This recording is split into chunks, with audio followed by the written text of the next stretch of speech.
Ya pemirsa, game online, dua kata yang ringan diucapkan namun membawa dampak yang berat jika tidak bisa mengkontrolnya. Bagaimana cara bijak orang tua agar anak tidak terpengaruh bahaya game online? Pendeta Eni Simbolon, Sekretaris Eksekutif Bidang Keesaan dan Pembaruan Gereja akan memaparkannya untuk Anda.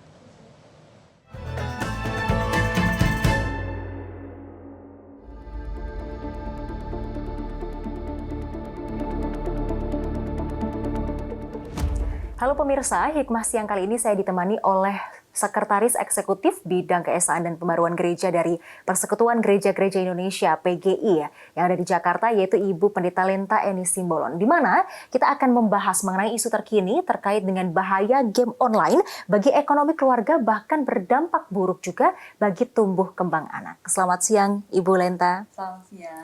Baik, mungkin kita langsung saja ke pertanyaan yang pertama mengenai isu terkini. Ini game online yang mengarah ke judi online ini kan tentunya sudah sebegitu masifnya begitu. Apalagi ini kemarin hasil investigasi Inspektorat KPK menemukan bahwa kurang lebih ditemukan 17 karyawan KPK ini yang terindikasi terlibat dalam game online yang mengarah ke judi online. Dan sebegitu masifnya pengaruh game online ini terutama juga bagi keluarga dan tumbuh kembang anak. Ini bagaimana Ibu sebagai seorang pendeta begitu yang mewakili PGI melihat hal tersebut dan bagaimana pendapatnya? Ya, sebagai pendeta yang menggembalakan umat, sebenarnya kan ini menjadi tantangan besar bagi gereja-gereja di Indonesia karena perkembangan teknologi digital saat ini. Semua orang punya handphone pintar di tangan begitu ya, Mbak.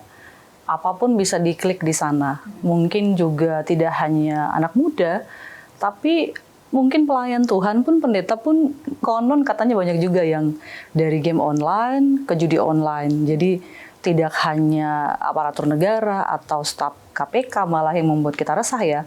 Tapi ini juga mengancam umat di gereja, tidak hanya umatnya, bahkan pemimpin gerejanya, gembalanya atau pendetanya. Dan saya pikir memang ini menjadi tantangan besar gereja saat ini, bagaimana kita kemudian menyuarakan kepada umat, kepada orang tua, juga kepada anak-anak muda.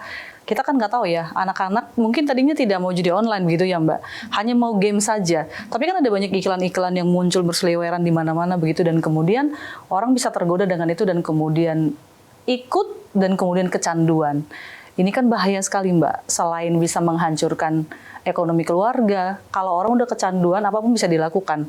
Bisa mencuri, bisa melakukan apa saja untuk mendapatkan uang supaya bisa tetap berjudi seperti itu. Dan ini juga menghancurkan masa depan kalau yang pelakunya anak muda, begitu ya. Padahal kita mengharapkan anak muda kita bisa menjadi seseorang yang membawa bangsa ini menjadi lebih baik. Tapi kalau sudah kecanduan judi online, bagaimana lagi kita mengharapkan anak muda kita untuk membangun bangsa ini. Jadi dari gereja-gereja Indonesia juga merasa prihatin dengan kondisi ini. Dan beberapa gereja juga mencoba membuat seminar atau edukasi kepada umat bahwa ini berbahaya gitu. Mengingat tadi jika berbicara mengenai dampak buruk yang lebih luas, ini kan juga kecanduan game online ini menurunkan tingkat literasi anak, yang mana kita ketahui bahwa tidak sedikit begitu kasus-kasus yang menyebutkan bahwa anak ini lebih memilih untuk bermain game online dibandingkan untuk belajar begitu. Apakah dari PGI sendiri ini punya tadi kan sudah disebut ada seminar-seminar begitu, tapi apa langkah nyata dari PGI sendiri gitu sebagai Persekutuan Gereja-Gereja Indonesia untuk memerangi hal tersebut? Gereja-gereja di Indonesia dalam bendera PGI sebenarnya kita berharap lebih banyak kepada sinode-sinode dan gereja lokal untuk mengeksekusi apapun yang kita harapkan bisa menjawab semua tantangan ini gitu Mbak, karena PGI kan persekutuan dari seluruh gereja-gereja yang ada di Indonesia. Kita melakukan program-program dalam level nasional yang tidak bisa dilakukan oleh gereja-gereja lokal ataupun sinodal begitu. Tapi untuk program-program yang lebih teknikal, program-program yang lebih praktis, kita berharap banyak bahwa sinode-sinode dan gereja lokal akan melakukannya secara mandiri, walaupun kita mungkin akan membuat panduan-panduannya atau membuat level nasionalnya. Nah, sejauh ini memang tetap seruan kita adalah misalkan PGI menerbitkan buku sekolah minggu misalnya, buku sekolah minggu yang kita distribusikan kepada sinode-sinode anggota PGI, yang di dalamnya kita bicara tentang bagaimana menggunakan gadget dengan bijak. Okay. Sebenarnya dalam Alkitab Perjanjian Lama kan jelas dikatakan Tuhan tidak menyukai ada berhala atau Allah lain dalam Keluaran. Bayangkan anak sekarang itu kan Mbak, kalau dia nggak punya kuota kan rasanya kayak mending nggak makan 3 kali sehari gitu ya, daripada nggak punya kuota internet, karena hidupnya selalu berkaitan atau dia selalu berselancar di dunia maya. Harus bikin story, harus bikin TikTok dan lain sebagainya. Nah, dan dia bisa diam di kamar, nggak bersosialisasi, asik dengan handphonenya, entah kemana-mana saja dia begitu, nggak makan bahkan begitu, yang penting dia bisa bersosial media gitu. Begitulah anak-anak zaman sekarang begitu kan. Nah, ini kan harus diedukasi bahwa ketika seorang anak atau bahkan siapapun itu kalau sudah memberhalakan, mengutamakan handphone dan sosial media daripada yang lain, itu kan jelas-jelas tidak sesuai dengan firman Tuhan dalam Alkitab gitu ya. Bangun tidur yang dicari apa? Handphone. Kemana-mana, bahkan kamar mandi pun harus bawa handphone kan.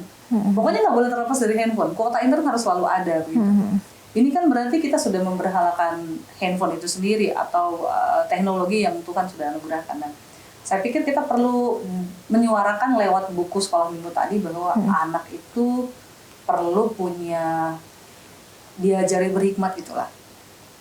Menggunakan handphone itu harus berapa jam sehari misalnya. Jadi ada jam-jam tertentu, ada jam belajar, ada jam bermain, ada jam tidur siang, dan memang lagi-lagi karena ini untuk anak sekolah minggu, orang tua tentu harus ikut memonitor gitu, harus ada pendampingan dari orang tua.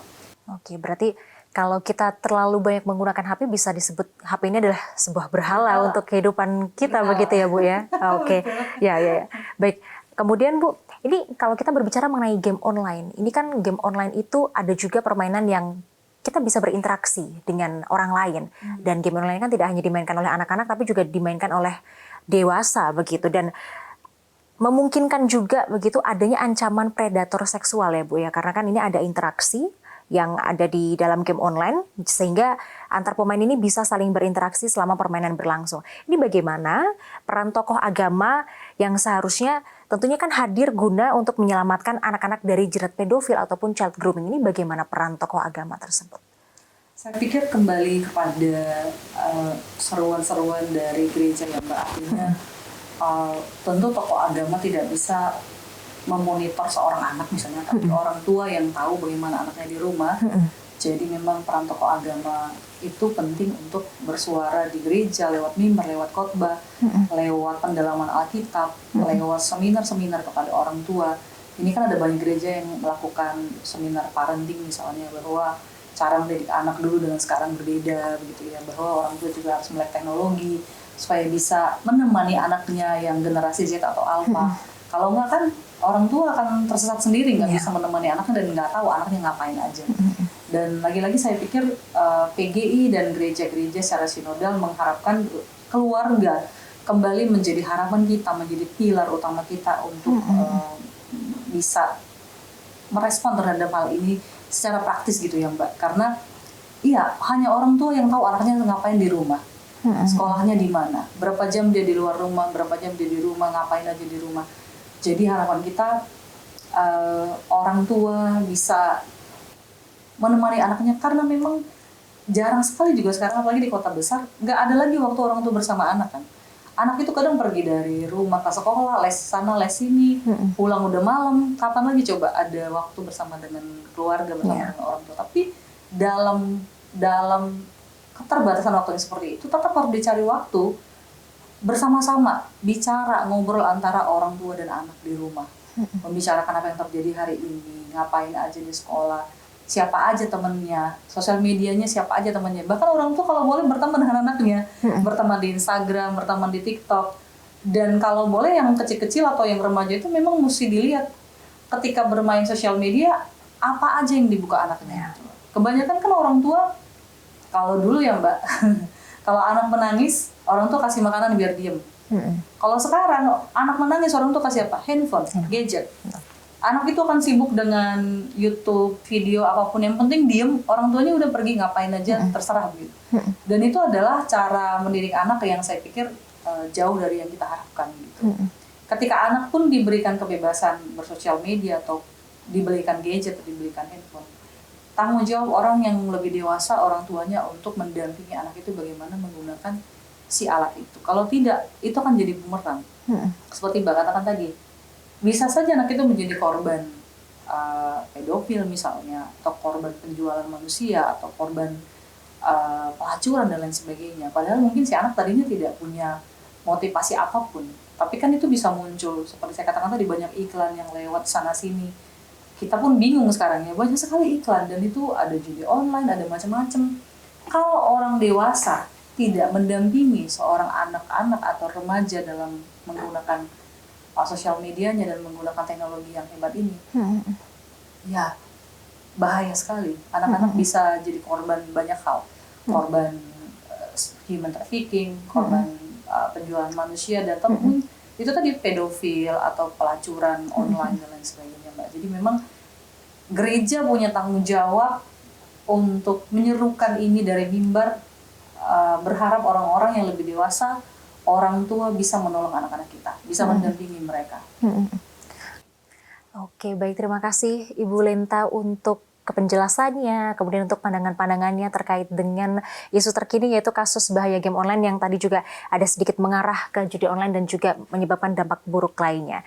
Dan pemirsa, itu tadi perbincangan saya di Hikmah Siang kali ini dengan Sekretaris Eksekutif Bidang Keesaan dan juga Pembaruan Gereja di Persatuan Gereja-Gereja Indonesia PGI, Ibu Pendeta Lenta Eni Simbolon. Terima kasih sudah menyaksikan Hikmah Siang dan sampai jumpa di Hikmah Siang selanjutnya. Jelajahi cara baru mendapatkan informasi. Download Metro TV Extend sekarang.